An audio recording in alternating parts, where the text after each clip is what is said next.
Dear friends, this week we read the portion of Vayigash. And the Torah portion of Vayigash is deep into the story of Joseph and his brothers, having been estranged for 22 years, them coming to Egypt to buy food as there was a hunger in the region, not realizing that the viceroy of Egypt, the prime minister they were buying the food from, was their own brother. He recognized them while they did not recognize him. He made their life difficult with asking them and probing them questions, forcing them to bring down the younger brother, and then planting within their sacks of food his goblet so he can catch his younger brother, which he did, and then demand that he remain a servant, as he wanted to get some personal time with his younger brother and separate than his brothers and reveal who he really is. But at this moment, something very dramatic happens. Judah, the natural leader of the 12 brothers, Yehuda, steps up and he tells Joseph, this is where it ends. Till now, we've been very compliant. You've asked questions, you've probed in areas where you have no right to ask questions, but we were nice and kind and we responded, but this is not going to happen. You know and we know we did not steal this goblet. It was planted within our sacks. Now you want to take our youngest brother, who we had guaranteed to our father will bring back home. This is not going to happen. And he put himself on the line and he said, either you take me instead of him, or else this battle is going to happen right now. We're not walking out of this place with Benjamin remaining in Egypt.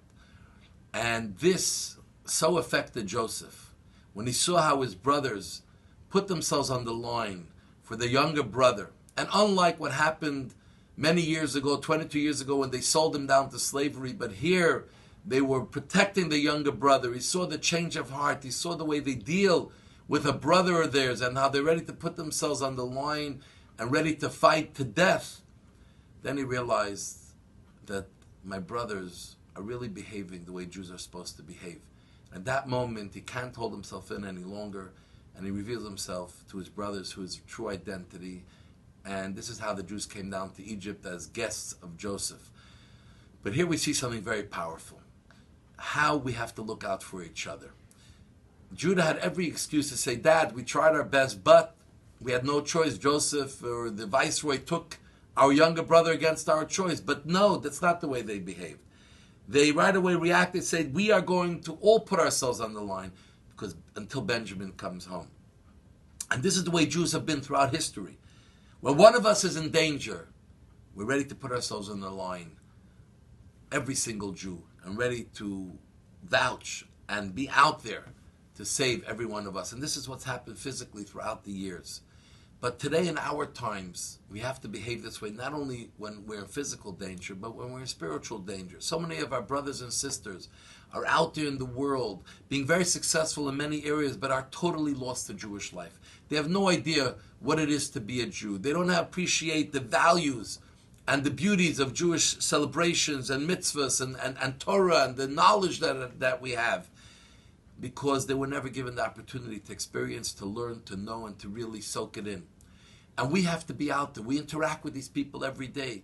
We have to be out there to be there to make sure that we don't know rest until we give every Jew the opportunity to come into the tent, to have that experience. Invite someone to your home for a Friday night. Let them see a beautiful Shabbat meal. Let them see the way a Jewish family sits together as one with no generation gap. Let them come to synagogue and experience an uplifting moment and a connection to God. Let them be part of a mitzvah. Share with them a mitzvah.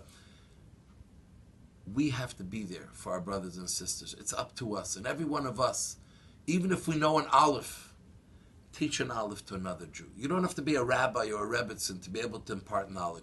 Whatever you know, and everyone knows something, you have something to give to someone else who may know less. We have to be out there looking out for the spiritual well-being as well as the mental and physical well-being of our brothers and sisters. And when we do that, we melt every heart. When we do that, we melt the heart of God, who will give us all the blessings that all of us need and want in our lives. And ultimately, the greatest blessing, the coming of Mashiach, is coming as we're coming from the holiday of Hanukkah. The light of the menorah should become a torch that will light up the world with the coming of Mashiach quickly in our days. And then we'll have the biggest blessing from God. And may God bless us all until that moment, hopefully very soon. We love you all. Shabbat Shalom. Candlelighting time in Montreal, 3:53 p.m.